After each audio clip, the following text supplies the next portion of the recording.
இது first time அவர் ஒரு jump பண்ணி அவருக்கு இந்த மாதிரி ஆன அந்த மாதிரி ஒரு விஷயம்லாம் இது கிடையாது. அவர் கிட்டத்தட்ட எங்கள் யூனியனில் வந்து அவர் சேர்ந்ததுலேருந்து ஒரு 20-30 வருஷம் சர்வீஸ் ஆயிருக்கு அவருக்கு.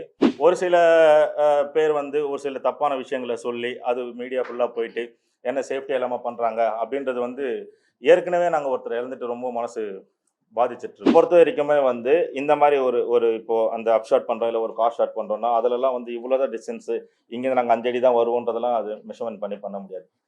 இப்போ இந்த மீடியா நாங்கள் இந்த ப்ரெஸ் மீட் ஏன் வச்சுருக்கோம் அப்படின்னா, ஒரு சில மீடியாக்களில் வந்து எங்கள் எஸ்எம் ராஜ் அண்ணன் மறைவை வந்து ஒரு சில மீடியாக்கள் வந்து தவறான ஒரு விஷயத்த பரப்புனாங்க. அது இல்லை, சேஃப்டி இல்லாமல் பண்ணியிருக்காங்க அப்படின்னு சொல்லிட்டு எல்லா மீடியாவிலும் வந்துட்டுருக்கு. அது இல்லை, நாங்கள் வந்து சேஃப்டியாக தான் பண்ணியிருக்கோம் அப்படின்னு இங்கே ப்ரூவ் பண்ணுறதுக்காக தான் இந்த ப்ரெஸ் மீட்டை வந்து நாங்கள் வச்சுருக்கோம். சரிங்களா? இப்போது ஸ்பாட்டில் என்ன நடந்தது அப்படின்றத பற்றி நான் சொல்லிடுறேன். என்னென்னா, ஸ்பாட்டில் வந்து ஃபுல் அண்ட் ஃபுல் எந்த மாஸ்டராக இருந்தாலுமே இங்கே வந்து ஃபைட்டர்ஸ்க்கு எந்த ஒரு ஷாட் பண்ணாலுமே 100% வந்து நாங்கள் சேஃப்டி பண்ணி தான் பண்ணுவோம். சரிங்களா? ஒரு பைக் ஜம்ப் பண்ணுறாங்க, ஒரு கிளாஸ் பிரேக் பண்ணுறாங்க, ஒரு ஃபாலிங் பண்ணுறாங்க அப்படின்னா நாங்கள் எல்லாத்துக்குமே 100% சேஃப்டியோடு தான் பண்ணுவோம். சேஃப்டி இல்லைன்னா அந்த ஷாட் பண்ணவே மாட்டோம் நாங்கள். சரிங்களா? அதே மாதிரி இப்போது வேட்டுவம் படத்தில் வந்து ஒரு அப்செட் ஒன்று பண்ணுறாங்க. அந்த அப்செட் பண்ணி திரு எஸ் மோகன்ராஜ் அவர்கள் வந்து உயிர் போச்சு. இது முழுக்க வந்து நாங்கள் தெரிஞ்சே செய்கிற எங்கள் தொழில் தான் இது. சரிங்களா? 100% சேஃப்டி பண்ணி தான் அது பண்ணாங்க. அதே மாதிரி அவரே கேட்டு தான் இந்த விஷயத்தை வந்து பண்ணாங்க. இது வந்து ஒரு ஒரு ஒரு இது ஃபர்ஸ்ட் டைம் அவர் ஒரு ஜம்ப் பண்ணி அவருக்கு இந்த மாதிரி ஆன அந்த மாதிரி ஒரு விஷயம்லாம் இது கிடையாது. அவர் கிட்டத்தட்ட எங்கள் யூனியனில் வந்து அவர் சேர்ந்ததுலேருந்து ஒரு 20-30 வருஷம் சர்வீஸ் ஆயிருக்கு அவருக்கு. அவர் கிட்டத்தட்ட வந்து ஒரு 100 ஜம்புக்கு மேலே பண்ணியிருக்காரு. சரிங்களா? அவரோட ஜட்ஜ்மெண்ட் இது வரைக்கும் எந்த ஒரு ஜட்ஜ்மெண்ட்டுமே மிஸ் ஆனதில்லை. அதே மாதிரி அழகாக மெஷர்மெண்ட் பண்ணி வண்டிக்கு என்ன சேஃப்டிலாம் தேவையோ அந்த சேஃப்டி எல்லாத்தையும் தெளிவாக பண்ணி தான் இந்த ஜம்ப் பண்ணியிருக்காங்க. எங்கள் வேலையை பற்றி உங்கள் எல்லாருக்குமே தெரியும். காரணம் தப்புனா மரணம் அப்படின்றது வந்து தெரிஞ்சு தான் நாங்கள் வந்து அதை செஞ்சிட்ருக்கோம் அந்த வேலையை. சரிங்களா? ஃபுல் சேஃப்டி பண்ணியும் ஒரு சில விஷயங்களில் ஒரு சில ஷாட்டில் ஏதாவது கை கால் அடிப்படுறதோ இல்லை வேறு எதனா ஒரு அடிப்படுறதோ அதையும் தாண்டி இப்போது மோகன்ராஜ் அண்ணனுக்கு நடந்த மாதிரி ஏதாவது ஒரு உயிர் சேதம் ஏற்படுறது இப்போ இல்லை, எங்கள் யூனியன் ஸ்டார்ட் பண்ண இந்த ஒரு 60 ஆண்டு காலத்துலேருந்தே இது வந்து நடந்து தான் இருக்குது எங்கள் யூனியனில். அதனால் இது முழுக்க நாங்கள் தெரிஞ்சு எங்களோட விருப்பப்பட்டு இந்த வீர வேலையை வந்து நாங்கள் செஞ்சிட்ருக்கோன்றதை முதல்ல பத்திரிகையாளர்களுக்கு சொல்லிக்கிறேன். ஏன்னா ஃபைட் மாஸ்டர் வந்து ஒரு மாஸ்டருமே சின்ன மாஸ்டர் பெரிய மாஸ்டர் அப்படிலாம் கிடையாது. எல்லா மாஸ்டருமே ஒரு உறுப்பினர் வந்து ஒரு ஷாட் பண்ணுறாருன்னா அவருக்கு 100% ஃபுல் அண்ட் ஃபுல் சேஃப்டி பண்ணி தான் நாங்கள் பண்ணுவோம். இதில் வந்து இவங்க வந்து இவ்வளோ தான் சேஃப்டி பண்ணுவாங்க, இவங்க வந்து இவ்வளோ தான் சேஃப்டி தருவாங்க அப்படின்லாம் கிடையாது. ஒரு ஷாட்டுக்குமே ஃபுல் அண்ட் ஃபுல் சேஃப்டி பண்ணி தான் பண்ணுவோன்றதை நான் கரெக்டாக இங்கே தெளிவாக பதிவு பண்ணுறேன். ஏன்னா ஒரு சில பேர் வந்து ஒரு சில தப்பான விஷயங்களை சொல்லி அது மீடியா ஃபுல்லாக போயிட்டு என்ன சேஃப்டி இல்லாமல் பண்ணுறாங்க அப்படின்றது வந்து ஏற்கனவே நாங்கள் ஒருத்தர் இழந்துட்டு ரொம்ப மனசு பாதிச்சிட்ருக்கோம். அதில் இல்லாமல் வந்து மீடியாவில் வர விஷயங்கள்லாம் கேட்கும் போது அது எங்களுக்கு ரொம்ப நிஜமாக சொல்ல எங்களுக்கு ரொம்ப கஷ்டமாக இருக்குது. அதனால தான் வந்து இந்த ப்ரெஸ் மீட் வச்சது காரணமே அதுதான். சரிங்களா? நெக்ஸ்ட்டு வந்து திலீப் சுப்ராயன் மாஸ்டர் எவ்வளோ படங்கள் பார்த்துருப்பீங்க. அவர் வந்து சேஃப்டியில் நம்பர் 1. ஏன்னா எல்லா மாஸ்டருமே இருக்காங்க சேஃப்டி பண்ணுறதுல. இவர் சேஃப்டியில் நம்பர் 1. என்னென்னா இந்த ஷாட்டுக்கு இவ்வளோ தான் சேஃப்டி பண்ணணும் அப்படின்லாம் கிடையாது. எவ்வளோ எக்ஸ்ட்ரானரி சேஃப்டி இருக்கோ எல்லா சேஃப்டியும் சேர்ந்து பண்ணதான் இந்த ஷாட்டு. அதில் ஒரு ஒரு ஒரு ஒரு ஒரு சில இதுனால மிஸ் ஆயிடுச்சு. அந்த ஒரு உயிர் சேதம் ஏற்பட்டது எங்களுக்கு ரொம்ப மன வருத்தத்தை அளிக்குது. அதுக்கப்புறம் அதை கேட்காங்க.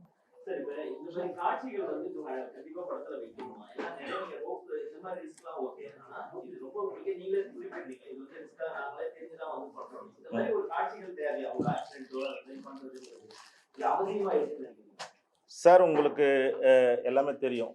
ஃபைட்டு அப்படின்னா ஒரு டைரக்டர் வந்து ஒரு ஸ்கிரிப்ட் எழுதுறாரு அப்படின்னா கம்பல்சரி அதில் வந்து ஒரு ஆக்ஷன் பிளாக் இல்லாமல் இருக்காது. கம்பல்சரி அது ஒரு ஆக்ஷன் பிளாக் இருக்க தான் செய்யும். சரிங்களா? அந்த ஆக்ஷன் பிளாக்கை பண்ணணும் அப்படின்னு சொல்லிட்டு ஒரு டேரக்டர் ஒரு மாதம் அணுகும் போது அதில் என்னென்ன ஷார்ட்ஸ் என்னென்னது நாங்கள் பிளான் பண்ணி தான் பண்ணுவோம். சரிங்களா? அப்போது அந்த கதைக்கு வந்து இது தேவைப்படுது, இந்த ஃபைட் சீக்வன்ஸ் தேவைப்படுதுன்னா கம்பல்சரி வைப்பேன். ஏன்னா அதுதானே ஆடியன்ஸ் ஏற்றுப்பாங்க. சரிங்களா? இல்லை தேவையில்லாமல் வந்து யாரும் அது வைக்க மாட்டாங்க. தேவைன்ற பட்சத்தில் அது என்ன தேவையோ என்ன சேஃப்டி தேவையோ அது சேஃப்டியோடு தான் நாங்கள் பண்ணுவோம். ஆமாம்.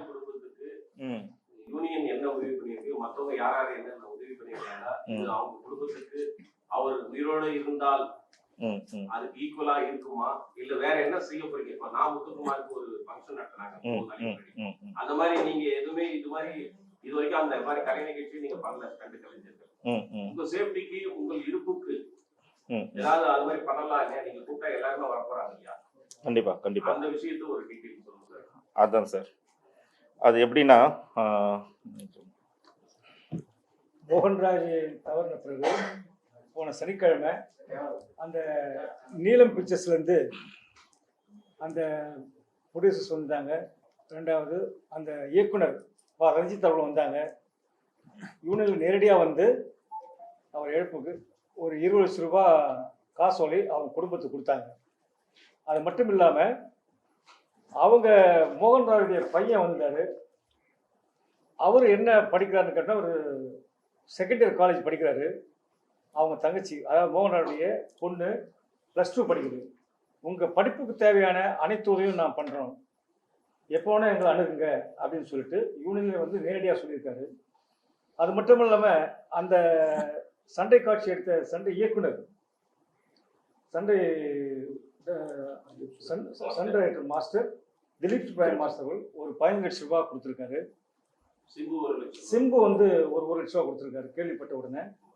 அப்புறம் அனல் அரசு மாஸ்டர் அவர் ஒரு 1 லட்ச ரூபா கொடுத்துருக்காரு. அது இல்லாமல் எல்லாம் வெளியூரில் இருக்காங்க, கான்டாக்ட் பண்ண முடியாத சில இடத்துல இருக்காங்க. சில மார்க்ஸ் கண்டிப்பாக கொடுப்பாங்க. அவங்க இன்னும் இது வரைக்கும் எதுவும் தெரிவிக்கல. அவங்க டெத்து அந்த பாடி அந்த வீட்டுக்கு வந்த உடனே நேரடியாக வீட்டுக்கு வந்து அஞ்சலி செலுத்தி போயிருக்காங்க. இனி அவங்க ஏதாவது பண்ணுவான்னு நினைக்கிறோம். எங்கள் சங்கம் சார்பாக வந்து ஒருத்தர் இங்கேருந்து நம்ம யூனியன்லேருந்து ஸ்பாட்டில் இருந்துட்டா இல்லை யூனியன் விலகிட்டா 10 லட்ச ரூபா அவங்களுக்கு வந்து ஓய்வூதியம் இருக்குது, அந்த ஊதியமும் கொடுப்போம். அது இல்லாமல் ஐசிஐசிஐ பேங்க்கில் வந்து நாங்கள் இன்சூரன்ஸ் பண்ணியிருக்கோம். இந்த மாதிரி ஆக்சிடென்ட்டில் இருந்துட்டா 5 லட்ச ரூபா இன்சூரன்ஸ் பண்ணியிருக்கோம். அதை 1 லட்ச ரூபா வந்து மெடிக்ளைமாக கொடுப்பாங்க, 4 லட்ச ரூபா டெத் கவரேஜாக கொடுப்பாங்க. அந்த ஒரு இன்சூரன்ஸ் போகும். அது இல்லாமல் அரசு சார்பாக வந்து 1 லட்ச ரூபா நாங்கள் வந்து அப்ளிகேஷன் போட்டிருக்கோம், நல வாரியம் சார்பாக கொடுப்பாங்க. இது மாதிரி நிறைய இப்போ எங்களுக்கு பொதுக்குழு வர இருக்குது. வர second Sunday, every month second Sunday வந்து பொதுக்குழு நடக்கும்.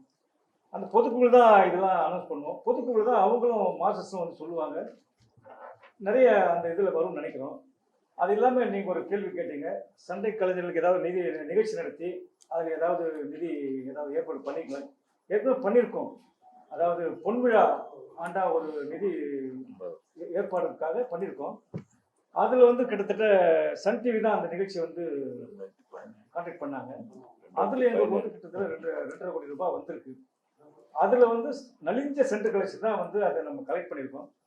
அதில் வர இன்ட்ரெஸ்ட்டில் மாதம் எல்லாருக்கும் வந்து ஒரு 500 ரூபா வந்து நாங்கள் ஒரு பென்ஷன் மாதிரி கொடுத்துட்ருக்கோம். எங்கள் யூனியன்லேயே வந்து 623 பேர் இருக்காங்க. அதில் முதிர்ச்சியான, அதாவது சர்வீஸ் ஆன ஒரு 30 வருஷம் சர்வீஸ் ஆனவங்களுக்கு ஒரு 500 ரூபா நம்ம கொடுத்துட்ருக்கோம். இது மாதிரி நிகழ்ச்சி மேலும் நம்ம நடத்தலான்ற ஒரு ஐடியாவில் தான் இருக்கோம். அந்த மாதிரி ஒரு நிகழ்ச்சி நடத்தும் போது அது மாதிரி நிதி வந்ததுன்னா இந்த மாதிரி அகால மரணம் அடைகிறவங்களுக்கு ஏதாவது பண்ணலான்ற ஒரு யோசனை இருக்கும். அதை பற்றி பேசிட்டு இருக்கோம். அப்புறம் திரைப்படங்கள்ல பெயர்கள் போடும்போது டைட்டில் கார்டுல காஸ்டியூமர் வரைக்கும் போடுறாங்க, தயாரிப்பு நிர்வாகி, மேற்பார்வை, மக்கள் தொடர்பு அப்படின்னு எல்லாமே டெக்னீஷியன்கள் போடுறாங்க. இப்ப இந்த மாதிரி மறைமுகமாக ஒரிஜினல் ஹீரோவுக்கு டூப் போடுற ஒரிஜினல் கண்டு கலைஞர்களுக்கு ஏன் வந்து போடக்கூடாது? அது ஏன் நீங்க கோரிக்கை வைக்கல? இப்ப இந்த விஷயத்தின் மூலமா தானே அவங்க வந்துட்டு இந்த மாதிரி வெளியே தெரிகிறாங்க. இல்ல, ஏன்னா ஒரு நடன காட்சி வரும்போது இப்போ ஒரு பாட்டு பாடிக்கும் போது இதை பாடிக்கொண்டிருப்பவர் உங்கள் இன்னார் என்று போடுறாங்க. இதுக்கு டான்ஸ் அப்படின்னு சில படங்கள்ல போடுறாங்க. இப்போ 5 பேர் 6 பேர் இருக்கும்போது இது யார் பண்ணதுன்றது தெரியல. மீடியால இருக்கிற எங்களுக்கு தெரியும், மக்களுக்கு அது தெரியல. இப்ப இந்த ஸ்டண்ட் காட்சிக்கு வந்துட்டு படம் முடிஞ்ச பிறகு போடுறாங்க இல்லையா, ஒர்க்கிங் ஸ்டில் அதுல வந்து இன்னாருக்கு இன்னார் பண்ணாங்கன்னு அது மாதிரி வெளியே தெரிஞ்சா தானே உங்களுடைய உழைப்பு வெளியே தெரியும். அதை நீங்க யாருமே கேட்கலையே. யாரோ பேர் வாங்குறதுக்காக நம்ம கஷ்டப்பட்டு இருக்கோம் சார். ஆக்சுவலாக இது வந்து எப்படின்னா, ஃபைனல் வந்து படம் முடிஞ்சதுக்கப்புறம் டைட்டில் கார்டு போடுவாங்களே, அதில் இதில் ஒர்க் பண்ணி நீங்கள் நோட் பண்ணியிருக்க மாட்டீங்கன்னு நினைக்கிறேன். ஆக்சுவலாக என்னென்னா, ஃபைட் மாஸ்டரோட அசிஸ்டண்ட்டு, அதில் யார் யார் ஒர்க் பண்ணால் அவங்களோட டீட்டெயில் வந்து ஒரு பெரிய லிஸ்ட்டே போடுவோம் நாங்கள். அதில் வந்து இன்னார் தான் இந்த ஷாட் பண்ணணும், இப்போ இவர் வந்து இந்த ஷாட் பண்ணார், இந்த ஷாட் பண்ணாருன்றது வந்து அது இப்போ இல்லை, எங்களை ஸ்டார்டிங்லேருந்தே வந்து அது நாங்கள் மென்ஷன் பண்ணதில்லை, பண்ண மாட்டோம். ஆனால் இதை பற்றி நாங்கள் கேட்டிருக்கோம். கூடிய விரைவில் வந்து அதுக்கும் நாங்கள் எதனா ஒரு வழி பண்ணுறோம். அதாவது ஸ்பாட்டில் இந்த மாதிரி எதனா ஒரு அகால மரணம் அடைஞ்சாங்கன்னா அவங்களோட ஃபோட்டோ வந்து போடுறாங்க நிறைய. இப்போ வந்து இப்போ விடுதலை 2ல பார்த்தீங்கன்னா ஒரு இன்சிடென்ட் ஒன்று நடந்தது. இப்போ அதில் வந்து சுரேஷ் அண்ணனோட ஃபோட்டோலாம் போட்டாங்க, ஃபைனல்லாம் போட்டு தான் பண்ணாங்க. அந்த மாதிரி ஒரு சில கம்பெனிஸ் போட்டுட்ருக்காங்க. நாங்கள் அதை வலியுறுத்தி இருக்கோம். மேபி இன்னும் இந்த சொன்ன மாதிரி நாங்கள் பொதுக்குழுவில் பேசிட்டு எங்கள் கமிட்டி போட்டு அதை டிசைட் பண்ணி அதை நாங்கள் வந்து ப்ரொடியூசர் கவுன்சிலில் சொல்லி அதை நாங்கள் என்னன்றது நாங்கள் பார்த்துக்கோம். எவ்வளவு பாதுகாப்பு இருந்தும் ஒரு உயிர் போகுது, கால் கையிட்டா கூட வீட்டுல சமாளிச்சுக்கலாம், உயிர் போகுது அப்படி பாத்தீங்கன்னா அது வந்து ஏதோ ஒரு விஷயம் தப்பு நடக்குதுன்னு அர்த்தம். இப்ப நீங்க என்ன சொன்னீங்கன்னா எல்லாமே சரியா தான் நம்ம பண்றோம், இருந்தாலும் ஒரு உயிர் போகுது, அது எப்படி போகும்? அது நீங்க அவர் கேட்டு இருப்பீங்க, அது எப்படி போகும்? அப்ப ஏதோ ஒரு தப்பு நடக்குது, ஒரு கம்மியான விஷயம் நடக்குதுன்னு அர்த்தம். இல்ல இதுவும் என்னன்னா இப்போ வந்து நாங்க இப்ப முதல்ல சொன்ன மாதிரி தான், ஏன்னா 100% சேஃப்டின்னு எங்க கண்ணுக்கு தெரிஞ்சு பண்ணுவோம்.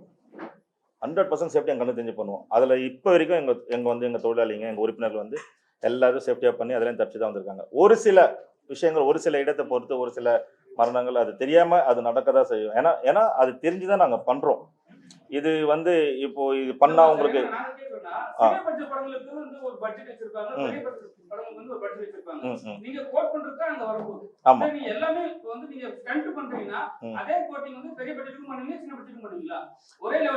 இல்ல எங்களை பொறுத்த வரைக்குமே வந்து இந்த மாதிரி ஒரு இப்போ அந்த அப் ஷாட் பண்றோம், இல்ல ஒரு கார் ஷாட் பண்றோம்னா அதுல எல்லாம் வந்து இவ்வளவுதான் டிஸ்டன்ஸ், இங்க நாங்க 5 அடி தான் வருவோன்றதெல்லாம் அது மெஷர்மெண்ட் பண்ண முடியாது. பண்ணா எல்லாருக்கும் சின்ன படம் பெரிய படம் எல்லாருமே, ஏன்னா நாங்க ப்ரொடியூசர் சைட் கேட்போம், அவங்க சின்ன ப்ரொடியூசர் பெரிய ப்ரொடியூசர்லாம் கிடையாது. எங்களுக்கு படம்னா படம் தான். அதுக்கு நாங்கள் ஸ்டண்ட்மேனா ஒர்க் பண்ணுறோம்னா நாங்கள் ஸ்டண்ட்மேனாக தான் ஒர்க் பண்ணுவோம். அதில் போயிட்டு அந்த பார்ஷாலிட்டிலாம் காட்டிட்டு நான் இவ்வளோ தான் வருவேன், எனக்கு இவ்வளோ அமௌண்ட் கொடுக்கணும் அதெல்லாம் இல்லை. சரிங்களா? அது என்னவோ அது பண்ணுவோம். அதை மீறி ஒரு சில விஷயங்கள் இப்போ இது வந்து இப்போ மட்டும் நடக்கிற இதுவில் நாங்கள் எங்கள் யூனியன் ஆரம்பித்து கிட்டத்தட்ட ஒரு 62 63 வருஷங்கள், அது 60 வருஷ காலமாக இது பார்த்துருக்கோம். இப்போ கார் ஸ்டண்ட் பண்ணி தான் ஒருத்தருக்கு வந்து அடிப்படுதுன்னுலாம் கிடையாது. இப்போ மேலே இந்த ஹைட் பாலிங் பண்ண சொல்ல ஒருத்தர் மரணமாயிருக்காரு, ஒரு ஃபயர் பால் வர சொல்ல, ஒரு ட்விஸ்ட் பண்ண சொல்ல ஒரு உறுப்பினர் வந்து ஹைதராபாத்தில் நம்ம யூனியன் மெம்பர் வந்து மரணமாக இருக்குது. அதாவது எங்களோட வேலை அது, எங்களோட தொழில் அது, எங்களோட தொழில். கை உடைஞ்சாலும் கால் உடைஞ்சாலும் அடுத்த நிமிஷம் அங்கே தான் வந்து நிற்போம், ரெடியா மாஸ்டர் தான் கேட்போம். அது நடக்குதுன்றது இன்ஸ்டன்ட் எங்கள் யூனியனில் அது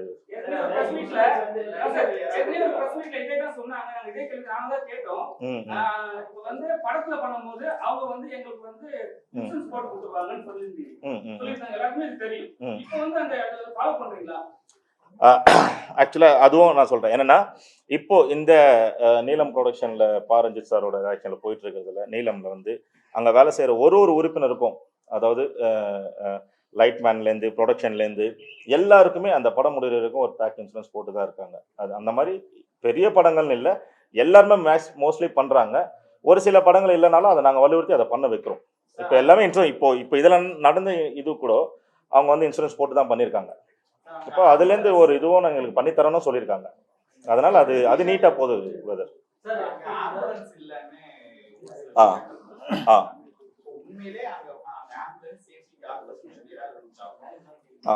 சார் அதான் என்ன ஒரு விஷயம் நான் உங்களுக்கு சொல்கிறேன் அப்படின்னா,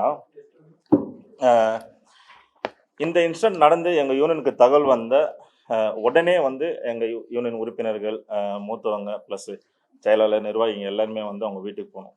அவங்க வீட்டுக்கு போயிட்டு தகவல், கஷ்டமான ஒரு மனநிலை தான் இருந்தாலும் நாங்கள் சொல்ல வேண்டிய கடமை, அந்த பொறுப்பில் இருக்கோம். அதை நாங்கள் அங்கே சொல்லிவிட்டு அங்கேருந்து அவங்கள கூட்டிகிட்டு போகலான்ற ஒரு பட்சத்தில் வந்து இல்லை ஒரு நாள் டிலே ஆகும். நாங்கள் சரின்னு சொல்லிட்டு நாங்கள் எல்லாருமே இங்கே வந்துட்டு எங்கள் யூனியன்லேருந்து அந்த ஸ்பாட் நான் அங்கே போயிட்டேன். உடனே நாகப்பட்டினம் போயிட்டு அவங்க முன்னாடியே வந்து நிஜமாக சொல்கிறேன், டைரக்டர்லேருந்து ப்ரொடியூசர்ஸ், மேனேஜர்ஸ் எல்லாருமே அந்த ஹோல் நைட்டு அவருக்கு எப்போ அடிப்பட்டது, காலையில் 9:19க்கு அடிப்பட்டது.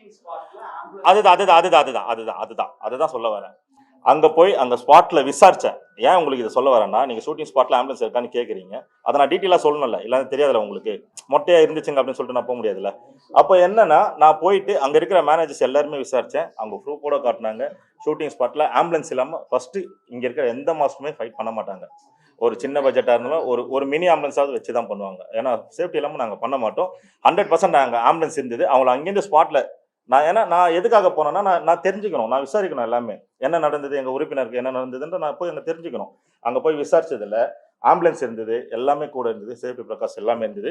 ஒரு சில விஷயங்கள் வந்து என்னன்னா நாங்கள் சேஃப்டி பண்ணலை, அது இது பண்ணலை, அப்படியே விட்டுட்டாங்க அப்படின்னு சொன்னாங்க. நாங்கள் போய் எல்லாமே செக் பண்ணி எடுத்துகிட்டு வந்த விஷயங்கள் தான் இது. என்னென்னா ஃபஸ்ட்டு வந்து இது வந்து வண்டியை வந்து பற்ற வைக்கிறதுக்காக வண்டி உள்ளே இருக்கிற சீட்டெல்லாம் பிரித்தது இது, சரிங்களா. செகண்ட் வந்து வண்டியை பற்ற வைக்க ஸ்டார்ட் பண்ணது இது. ஸ்டார்ட் பண்ணி பாருங்கள், உங்களுக்கு தெரியும். உள்ளே வந்து ராடு, ஒரு ராடுமே வந்து எவ்வளோ இன்ச்சு பாருங்க. இது வந்து செகண்ட் ஃப்ரண்டலில் பற்ற வைக்கிறது. இந்த பாருங்க, இது வந்து டாப்பில் பற்ற வைக்கிறது. உங்களுக்கு தெரியும், பாக்ஸாக இருக்கும் பாருங்க. இது வந்து டாப்பில் பற்ற, இது வந்து ஒன்றுமே வந்து 5 இன்ச்சு ஆக்சுவலாக. இது வந்து பைப்போட இது வந்து 5 அங்குலம் சொல்லுவாங்க. எம்எம் வந்து பார்த்தீங்கன்னா ஒரு பைப்புமே 12 mm. நம்மளுக்கு சேஃப்டிக்கு வந்து 10 mm போதும். 12 mm இது எல்லாமே சம்மந்தப்பட்ட திலீப் சூராயன் மாஸ்டர் நேராகவே போய் பார்த்து எல்லாமே அவரோட இதில் தான் வந்து முழுக்க சேஃப்டிக்கு என்ன தேவையோ அதை எல்லாமே பண்ணி தான் இதை நாங்கள் வாங்கினது. இதை பாருங்க எவ்வளோ இருக்கு பாருங்க. போன பில் கொண்டு எல்லாமே வச்சிருக்காங்க. ஆனால் ஒரு சில பேர் வந்து தப்பான ஒரு தகவலை பரப்புனது தான் எங்களுக்கு ரொம்ப இதுவாக இருக்காது. எல்லாரையும் சொல்லலை நான், ஒரு சில மீடியாக்கள். அதனால ஆம்புலன்ஸ் இருந்தது, இவ்வளோ சேஃப்டி பண்ணியிருக்கோம், சேஃப்டி பண்ணி தான் பண்ணியிருக்கோம். சேஃப்டி பண்ணாமல் நாங்கள் எதுவுமே பண்ணல சார். எங்கள் மாஸ்டர் யாருமே சேஃப்டி பண்ணாமல் முதல்ல பண்ண மாட்டாங்க.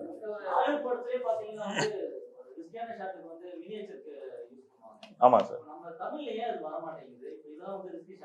ஆமாம் சார், நாங்கள் வந்து மினியேச்சர் வந்து நாங்கள் பண்ணலன்னு சொல்ல முடியாது. ஏன்னா நாங்கள் பண்ணி தான் பண்ணிகிட்ருக்கோம். இப்போ நம்ம ஹாலிவுட்டை கம்பேர் பண்ணும்போது பார்த்தோன்னா ஒன்றா ஸ்டெப் பை ஸ்டெப்பாக தான் நம்ம இங்கே கொண்டு வர முடியும். எல்லாமே வந்து ஹாலிவுட்னா நம்ம இப்போ ஹாலிவுட் ரேஞ்சில் இருக்கோம், போயிட்டுருக்கோம். எங்கள் சன்டியூனும் சரி, எல்லாமே சரி, நம்ம சினிமா சம்மந்தப்பட்ட இண்டஸ்ட்ரியும் சரி, அதை நோக்கி இப்போ தான் போயிட்டுருக்கோம். நம்ம இனி வரும் காலங்களில் மினியேச்சராக யூஸ் பண்ணுறோம். ஆமாம் ஆமாம். இல்லை சார், பாதுகாப்பு எல்லாமே பண்ணி தான் சார் பண்ணுறோம் நாங்கள். இப்போ இவ்வளோ டீட்டெயில் காமிச்சு நீங்கள் திருப்பி அதே கொஸ்டின் கேட்டிங்கன்னா இல்லை கொண்டு வரோம் சார். நாங்கள் பேசிகிட்டு இருக்கோம். இனி வரும் காலங்களில் நாங்கள் அது இன்னும் பேசிக்கோம்.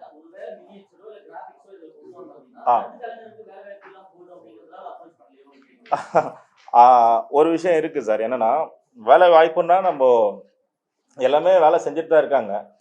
இப்போ வந்து யூனியனில் 650 பேர்கிட்ட இருக்காங்க. எல்லாமே இந்த ஸ்டண்ட் தொழிலை நம்பி தான். இப்போ எல்லாமே டோட்டலாக வந்து நம்மளுக்கு சிஜியில் போகிறோம், நம்ம மினியேச்சரில் பண்ணிட்டு நம்ம கூட பண்ணிக்கலாம் அப்படின்றதெல்லாம் போகணுன்னா 2 விஷயம் இருக்குது. ஒன்று வேலை வாய்ப்பு நீங்கள் சொன்னது, 2வது வந்து ஒரிஜினாலிட்டின்னு ஒன்று இருக்குது சார். இப்போ நீங்களே வந்து படம் பார்க்குறீங்கன்னு வச்சுக்கிங்களேன், இது அந்த சிஜியில் பண்ணியிருக்காங்கன்னு சொல்லிட்டு போயிடுவீங்க. அதே ரியாலிட்டியில் பார்த்தீங்கன்னா எப்படி இருக்கும்? அந்த ரிஸ்க் எடுக்கணும்ல, அதுதானே. நாங்கள் அந்த ரிஸ்க் எடுத்து ஸ்டண்ட்மேன்னா யாரும் நாங்கள் ரிஸ்க் எடுக்கணும். அப்போ நாங்கள் அது லைவாக தான் பண்ணணும். ஏன்னா அதுக்கு தான் நாங்கள் ப்ராக்டிஸ் பண்ணுறோம், அதுக்கு தான் உழைக்கிறோம், அதுக்கு தான் ஓடுறோம் ஓடிடுறோம், சரிங்களா. அப்போ நாங்கள் லைவாக எவ்வளோ மேக்ஸிமம் முடியுமோ அது லைவாக பண்ணால் தான் நல்லாயிருக்கும். அதுக்காக தான் சார். இல்லை இல்லை இல்லை இல்லை ஆமாம் ஆமாம்.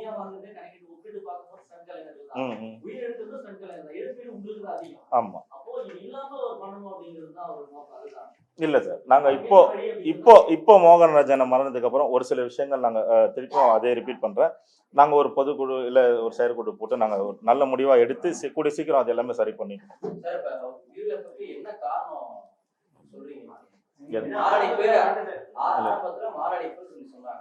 இல்ல ஓகே. அப்ப ஸ்டண்ட் யூனியன் வந்து அவங்களுடைய அந்த ஹெல்த் செக்அப்னு ஒண்ணு இருக்கு. இயர்லி ஒண்ணு எல்லா சங்கமும் இந்த ஹெல்த் செக்அப் அப்படின்றது ஒண்ணு கண்டக்ட் பண்ணுவாங்க. இந்த மாதிரியான விஷயங்கள் செய்யலையா நீங்க? வந்து ஹெல்த் செக்அப் இந்த மாதிரி ஒரு ஹார்ட் அட்டாக் வரதுக்கான அந்த அறிகுறிகள் எல்லாம் இருக்கு அப்படின்றப்போ இருந்தும் தெரிஞ்சுதான் சங்கம் வந்து அவரை வேலை பணியில் ஈடுபடுறதுக்கு அனுமதி தெரியாது. இல்ல அப்படி இல்லை சார். இது எப்படின்னா ஹார்ட் அட்டாக் அப்படின்னு சொல்றது வந்து அந்த ஸ்பாட்ல அது ஸ்டண்ட்மேனுக்கு யாருக்குமே அந்த மாதிரி இது வரைக்கும் ஹார்ட் அட்டாக்ல இருந்தெல்லாம் நாங்கள் ஷார்ட் பண்ணி வேணா உயிரை இது பண்ணுவோம் தவிர நாங்கள் ஹார்ட் அட்டாக்ல எல்லாம் போகிற ஆளுங்க நாங்கள் கிடையாது. ஏன்னா எவ்ரிடே ப்ராக்டிஸ்லேயே இருப்போம். நாங்கள் எவ்ரிடே ப்ராக்டிஸ்ல பாடி வார்மிங்கில் தான் இருக்கும். ஏன் எங்கள் மூத்த உறுப்பினர் திரு பெப்சி விஜயன் மாஸ் அவர்கள் கூட ஒரு மீட்டிங்கில் நீங்கள் பார்த்துருப்பீங்க, எல்லாமே அவ்வளோ தெளிவாக சொல்லியிருப்பாரு. ஃபுல் வார்மில் இருக்கும். ஃபுல் வார்மில் இருக்கும்போது அந்த மாதிரி வர்றதுக்கான வாய்ப்பு இது வரைக்கும் எங்கள் யூனியனில் வந்து ஹார்ட் அட்டாக்ல ஸ்பாட்டில் போயிட்டு ஷார்ட் பண்ணும்போது இறந்தாங்கன்ற அது இல்லை. ஷார்ட் பண்ணி இறந்துருக்காங்க, பெரிய பெரிய ஹைட் ஃபாலிங் பண்ணி இறந்துருக்காங்க, இதோ இப்போ இந்த கார் ஷார்ட் பண்ணி இறந்துருக்காங்கன்ற மாதிரி இருக்குமே தவிர ஹார்ட் அட்டாக் அந்த இதெல்லாம் அதுக்கு வாய்ப்பு இல்லை சார். நாங்கள் கிளியராக அதிலெல்லாம் இது பண்ணி தான் அனுப்புவோம். இல்லைன்னு நம்ம சொல்ல முடியாது. ஆமாம், இந்த மாதிரி இறந்தது இல்லைன்றதே நீங்கள் ஓகே இது வரைக்கும் யாரும் இறந்தது இல்லைன்னு ஆனா அப்படி ஒண்ணு நடக்கவே நடக்காதுன்னு சொல்றது வந்து ம், ம், ம். ஏத்துக்கக்கூடிய ஒரு விஷயம் கிடையாது. இல்ல ஒரு குறிப்பிட்ட பேருக்காக நான் சொல்றேன் நான், சரிங்களா? எல்லாருக்குமே அது நடக்காது. நீங்க சொல்றது கரெக்ட் தான், எல்லாருக்குமே அது நடக்காது. அதுவும் நம்ம சொல்ல முடியாது தான். இருந்தாலும் இது வந்து ஒரு ஆக்சிடென்ட் தான் சார். இது முழுக்க இது ஹார்ட் அட்டாக் அப்படின்னு சொல்றேன். ஏன்னா அவர் ஹார்ட் அட்டாக்ல போறவர் கிடையாது, எங்களுக்கு தெரியும். எப்பவுமே வார்மப்ல இருக்க ஒரு ஆள். அது ஒரு ஆக்சிடென்ட் நடந்துச்சு, அதுதான். இல்ல இல்ல அது பண்ணிட்டு தான் சார் இருக்கோம். நாங்க இங்க இருந்து சரி ஷூட்டிங் போகும்போதும் சரி நாங்க கேம்ப் பண்ணிட்டு இருக்கோம். எங்க யூனிட்ல மெடிக்கல்ல இருந்து நாங்க எடுத்து மெடிக்கல் செலவு பண்ணிட்டு இருக்கோம். நாங்க அதெல்லாம் ஒரு மந்த்லி 2 months ஒரு வாட்டி நாங்க அதெல்லாம் கிளியரா பார்த்துட்டே தான் இருக்கோம். அதெல்லாம் ஃபோக்கஸ் பண்ணிட்டு தான் இருக்கோம். உங்க பதவி பேர் சொல்லிட்டு ஒரு 3 நிமிஷத்துல என்ன சொல்ல இருந்துச்சு, இதனோட நோக்கம் என்ன, அதை மட்டும் ஃபைனல்ல சொல்லிட்டீங்க.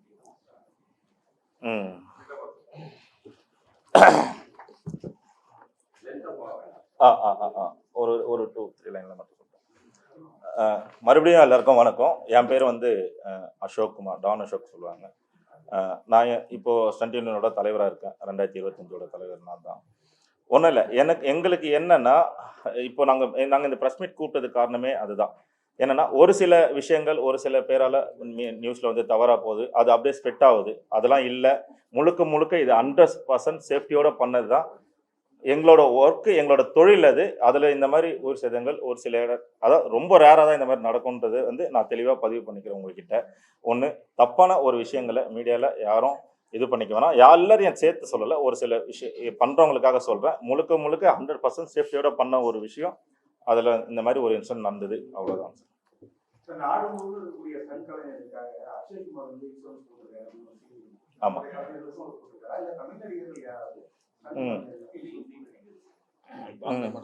அதான் இல்லை இது என்னன்னா, ஆக்சுவலாக அக்ஷய்குமார் சார் வந்து பாம்பேல இருக்க ஒரு 650 பாம்பே ஃபைட்டர்ஸ்க்காக வந்து அது பண்ண விஷயம். அது ஆக்சுவலாக அது நியூவாக பண்ணது கிடையாது. இப்போ SM ராஜன் அண்ணனுக்கு விஷயத்த போட்டது பண்ணதுக்காக அது பண்ணலை. அது ஒரு 3-4 years பிஃபோராகவே பண்ணது. அது வந்து இப்போ மீடியாவில் வரவும் இதோட ஜாயின் பண்ணி சேர்த்து போட்டது. முழுக்க அது ரூமர் தான் சார். அவர் பண்ணது உண்மை, இங்கே நடிகர்கள் யாரும் உதவி செய்யலையா? பெரிய நடிகர்கள் நீங்க உதவி கேட்டு சங்கத்துடைய சார்பில் இருந்து இந்த மாதிரி 650 ஸ்டண்ட் கலைஞர்களுக்கும் அவங்களுடைய இன்சூரன்ஸ் பாதுகாப்புக்கு நீங்க ஒரு ஏற்பாடு செஞ்சு கொடுங்க அப்படின்னு சொல்லி ஒரு கோரிக்கையா வச்சா அது நடக்கதான் போகுது. அந்த மாதிரி ஏதாவது இல்ல, ஏற்கனவே எங்களுக்கு வந்து ஒரு 3-4 years வந்து இன்சூரன்ஸ் நாங்கள் வந்து பண்ணிட்டு இருந்தோம். யுனைடெட் இந்தியன்ல பண்ணிட்டு இருந்தோம். அதில் என்ன ஆயிடுச்சுன்னா, ஒரு வருஷமும் வந்து ஓவர்லோட் ஆகுது உங்களுக்கு. ஏன்னா நிறைய நீங்கள் அடிபடுறீங்க, நிறைய உங்களுக்காக செலவாகுது. அதனால் ப்ரீமியம் வந்து உங்களுக்கு டபுள் ஆகும் அப்படின்னு சொல்லிட்டு நாங்கள் கலெக்ட் பண்ணுற ப்ரீமியம் அதிகமாக கேட்டாங்க. அந்த வகையில் நாங்கள் அவ்வளோ கட்ட முடியாத சூழ்நிலையில் அவங்க எங்களை வந்து நீங்கள் சர்க்கஸுக்கும் ஸ்டண்ட் கலைஞர்களுக்கும் உங்களுக்கு வந்து கொடுக்கறது இல்லை, இன்சூரன்ஸ் இருந்தாலும் நீங்கள் கேட்டதுனால நான் கொடுக்குறோன்னு சொல்லி கொடுத்தாங்க. ஸோ இது எங்களுக்கு ஒத்து வராமல் விட்டோம். மறுபடியும் சூர்யா சார் அது முன்னிருந்து அது பேசி, நானே உங்களுக்கு வந்து 5 lakhs தரேன் ஃபர்ஸ்ட்டு, அப்புறம் 2 lakhs தரேன்னு சொல்லிட்டு அவரும் இன்சூரன்ஸ் எடுத்து கொடுத்தாரு, சேம் யுனைடெட் இந்தியாவில். ஸோ அதுவும் எங்களுக்கு என்ன ஆயிடுச்சுன்னா, இதே காரணம் தான். மாசத்துல எப்படி பார்த்தாலும் 2 பேருக்கு 3 பேருக்கு கை அடிப்படும், கால் அடிப்படும், சில அசம்பவம் நடக்கும். உயிர் போறது இல்லாமல் வேற சில சம்பவம் நடக்கும்போது நிறைய எங்களுக்கு வந்து மெடிக்கல் தேவைப்படும். அந்த மெடிக்கல் தேவைப்படும் போது நிறைய ஓவர்லோட் ஆகுது அப்படின்னு சொல்லி அப்படியே விட்டாங்க. அதன் பிறகு நாங்கள் தயாரிப்பாளர்கிட்ட பேசும்போது, நாங்கள் எல்லாருக்கும் ஒரு ஃபைட்டில் 10 பேர் இருந்தாங்கன்னா ஒரு மெம்பருக்கும் ஈச் அண்ட் எவர் ரேட்டு வந்து 250 rupees வாங்கியிருந்தோம். முதல்ல 150 ரூபா வாங்கியிருந்தோம். இந்த 23ல் 250 ரூபா வாங்கணும். அது எங்களுக்கு ஓரளவு கலெக்ட் ஆகுது. அது கலெக்ட் ஆகும்போது நாங்களே என்ன பண்ணுறோம்னா, எங்கள் சண்டு கலைஞர்கள் யாருக்காவது அடிப்பட்டா நாங்களே சேஃப்டி பண்ணி அவங்களுக்கு 2 லட்சம் வரைக்கும் நாங்களே வந்து இன்சூரன்ஸ் இல்லாமல் செலவு பண்ணுறோம். ஸ்பாட்டில் ஃபர்ஸ்ட் எய்டு மட்டும் அவங்க பண்ணால் போதும். நீங்கள் ஒருத்தருக்கும் 250 ரூபா கொடுத்தீங்கன்னா அந்த பணத்தில் நாங்கள் பண்ணிக்கிறோம். ஏன்னா சின்ன கம்பெனி இருக்கும், பெரிய கம்பெனி இருக்கும், எல்லாருமே இது எடுத்து பண்ண முடியாத சூழ்நிலை வந்துடுது. அந்த ஸ்பாட்டில் அடிப்பட்டால் அவங்கள போய் நம்ம ரொம்ப கேட்க வேண்டிய சூழ்நிலை இருக்கும்போது நாங்களே அதை கேர் பண்ணி எடுத்துக்கிறோம். யூனியனே வந்து அது வந்து ஒரு ஸ்டண்ட் அடிக்கிறதுக்கும் அவங்களுக்கு தேவையான ஸ்டண்ட் மெடிக்கலை வந்து நாங்கள் யூனியன் மூலியமாக கொடுத்துட்ருக்கோம். எந்தவித அதில் பிரச்சனை இல்லாமல் போயிட்டு இருக்குது. ஏன்னா இன்சூரன்ஸோடு இது எங்களுக்கு பெட்டராக தெரியுது. ஏன்னா இதில் யூனியனுக்கு ஒரு நிதியும் கரெக்ட் ஆகுது, அதில் ஓய்வூதியமாக கொடுக்கும். அந்த அவங்க அடிப்பட்டு வேலை செய்ய முடியாத பட்சத்தில் 3 மாதமோ 5 மாதம் வந்ததுன்னா மாதம் அவங்களுக்கு உதவி தேவை கொடுக்கும். அந்த அளவுக்கு நாங்கள் பண்ணுறதுனால நாங்கள் யார்ட்டையும் போயிட்டு இது பெருசாக நம்ம கேட்க விரும்புறது இல்லை. இதை போய் கேட்டால் அவங்க வந்து தொடர்ந்து கொடுக்குற ஒரு வழி இல்லை. ஆகையினால எங்களை நாங்களே யூனியன் மூலியமாகவே நாங்கள் பார்த்து ஒரு சூழ்நிலையை நாங்கள் உருவாக்கிட்டோம். இந்த பிரஸ் மீட் வந்து வைக்கிறதுக்கு நீங்களே உடுத்திட்டு வச்சீங்களா, இல்லாட்டி இயக்குனர் சொல்லி ரஞ்சித் சார் வந்து ப்ரெஷர் ஆக்கி இந்த மாதிரி ஒரு செய்தி போயிட்டு இருக்கு கொஞ்சம் பேசிங்க சொல்லி வச்சீங்களா சார்? இல்லை இது சார், இது வந்து இந்த ப்ரெஸ் மீட் நாங்கள் பிளான் பண்ணது வந்து எஸ் மோகன்ராஜ் அண்ணன் அவர் இறப்புக்கு அப்புறம் அவர் அடக்கம் பண்ண அடுத்த நாளே இந்த ப்ரெஸ் மீட்டை நாங்கள் கொடுக்கணும்னு நாங்கள் கமிட்டியும் போட்டு அதில் ஒரு தீர்மானமும் எடுத்து வச்சுருக்கோம். கமிட்டி போடணும்னு சொல்லிட்டு இந்த மாதிரி ப்ரெஸ் மீட் கொடுக்கணும்னு சொல்லிட்டு. ஆனால் எங்களுக்கு என்ன டைம் தேவைப்பட்டதுன்னா, நம்ம வெறும் ப்ரெஸ் மீட் வச்சு இது மட்டும் இல்லை, ஒரு சில நல்ல விஷயங்கள் யார் யார் பண்ணுறாங்க அது மூலயமா அவரோட குடும்பத்துக்கு ஏதாவது போய் சேருமா அப்படின்ற ஒரு நல்லெண்ணத்துக்காக தான் நாங்கள் இந்த ப்ரெஸ் மீட்டை இன்றைக்கி வச்சுருக்கோம். இது வந்து ஆக்சுவலாக வந்து இது அவர் கொடுக்கணும், அவர் வந்து சொல்லணும் அப்படிலாம் இல்லை. அவர் பாட்டு வந்தாங்க அழகா யூனியனில், அவங்க ஃபேமிலிக்கு என்ன தேவையோ 20 lakhs கொடுத்தாங்க. திலீப் சுப்ராயன் மாஸ்டர் 15 lakhs கொடுத்தாங்க. சிம்பு சார் 1 lakh கொடுத்தாங்க. அனலர்ஸ் மாஸ்டர் வந்து 1 lakh கொடுத்துருக்காங்க. இந்த மாதிரி அவர் இருந்திருந்தா அவரோட குடும்பத்துக்கு ஏதாவது போய் சேரணும் அப்படின்ற ஒரு காரணத்துக்காக தான். இல்லை சார், அவங்க பேசிட்டு இருக்காங்க சார், பேசிட்டு இருக்காங்க எங்ககிட்ட கான்டாக்டில் தான். ஆர்யா சார் மட்டும் இல்லை, நிறைய முன்னணி ஹீரோக்கள் எல்லாருமே வந்து ப்ரொடியூசர்ஸ்லேருந்து நிறைய ப்ரொடியூசர்ஸும் பேசிட்டு இருக்காங்க, நிறைய டைரக்டர்ஸும் பேசிட்டு இருக்காங்க. எல்லாமே வந்து அவரோட அந்த இது முடிஞ்ச உடனே எல்லாரும் மீட் பண்ணி அவங்க குடும்பத்துக்கு ஒரு நல்ல விஷயம் பண்ணுறேன்னு சொல்லியிருக்காங்க சார். கண்டிப்பாக பண்ணுவாங்க சார். இல்லை அது முழுக்க இது சார், நாங்கள் ஆல்ரெடி பிளான் பண்ணது. எங்களுக்கு அந்த மாதிரி அழுத்தம்லாம் வராது சார். முதல்ல thank you sir, thank you sir, thank you.